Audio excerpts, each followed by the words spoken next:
Mrs. Rajavi, distinguished guests, our friends at Ashraf 3, and to the tens of thousands of people joining this magnificent summit for Free Iran online.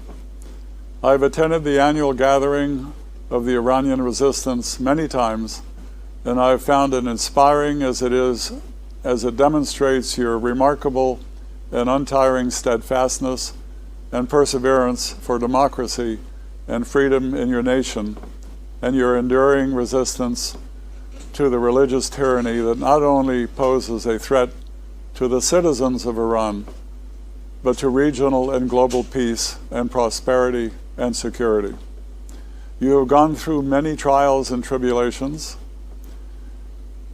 You have endured torture. You have endured arrests, imprisonment, and the execution of your beloved comrades. The murderous mullahs of Iran have done everything in their power, from mass killings to character assassination, through expensive campaigns of demonization, all aimed at annihilating your movement. But they have failed miserably. Why? Because it is often said you could imprison or kill a man, but not an ideal. And indeed, you represent an ideal, the ideal of freedom and sovereignty for your people. And this is the secret to your resilience, rising from your ashes like a phoenix many times, and are now on the great march to freedom in Iran. Indeed, it was this ideal of freedom for which 30,000 of your fellow MEK men and women stood their ground and refused to choose fate over faith when facing the death commissions. During the 1988 massacre, it has been an honor and a privilege for me to be on this memorable journey to freedom, which is nearing the end, and I must say I am proud that I have been mentioned by the regime in a list of 61 Americans that they consider a threat to their existence. Indeed, Iran has been the scene of ongoing protests over the past few years.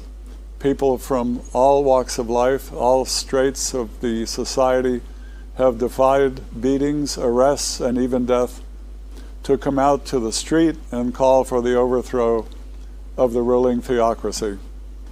They chant, "The enemy is right here." They lie when they say it's America. The people of Iran reject tyranny and dictatorship, be it in the shahs or the mullahs. They are looking to the future, to a democratically elected republic that believes in universal suffrage, gender, religious, and ethnic equality, and a Iran nuclear-free that is at peace with its neighbors. These are, in fact, the highlights of Mrs. Rajavi's 10-point plan for the future of Iran, which I have often described as a Jeffersonian document. True to form, less than a year into his tenure, Ibrahim Raisi has ordered the execution of nearly 500 Iranians, including dissidents, women, and minors, but this has failed to stem the tide of the protest and uprising from surging. Externally, the regime has been dragging its feet regarding the Iran nuclear deal, known as the Joint Comprehensive Plan of Action, or JCPOA. By making maximalist demands, it has created an impasse, further isolating itself on the world stage. Regarding regime use of terrorism, the world must stand firm. We have seen under the rubric of justice and humanity, Belgium has signed a treaty that facilitates the release of Asali.